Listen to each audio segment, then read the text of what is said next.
It's now been 3 months since the tragic events in Newtown, Connecticut.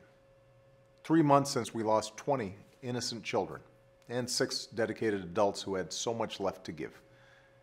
3 months since we, as Americans, began asking ourselves if we're really doing enough to protect our communities and keep our children safe. For the families who lost a loved one on that terrible day, 3 months doesn't even begin to ease the pain they're feeling right now. It doesn't come close to mending the wounds that may never fully heal.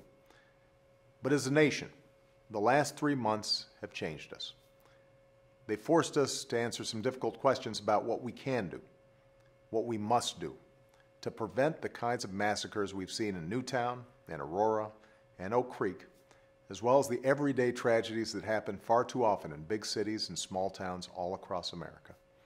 Today, there's still genuine disagreement among well-meaning people about what steps we should take to reduce the epidemic of gun violence in this country. But you, the American people, have spoken. You've made it clear that it's time to do something. And over the last few weeks, senators here in Washington have listened and taken some big steps forward.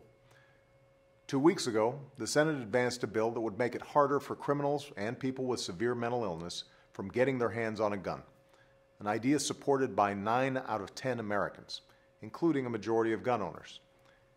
The Senate also made progress on a bill that would crack down on anyone who buys a gun as part of a scheme to funnel it to criminals, reducing violent crime and protecting our law enforcement officers.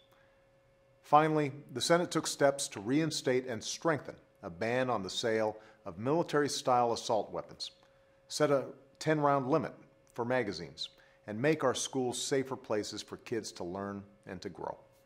These ideas shouldn't be controversial. They're common sense. They're supported by a majority of the American people, and I urge the Senate and the House to give each of them a vote. As I've said before, we may not be able to prevent every act of violence in this country, but together we have an obligation to try. We have an obligation to do what we can. Right now, we have a real chance to reduce gun violence in America and prevent the very worst violence. We have a unique opportunity to reaffirm our tradition of responsible gun ownership and also do more to keep guns out of the hands of criminals or people with a severe mental illness. We've made progress over the last 3 months, but we're not there yet. And in the weeks ahead, I hope members of Congress will join me in finishing the job for our communities and, most importantly, for our kids. Thanks.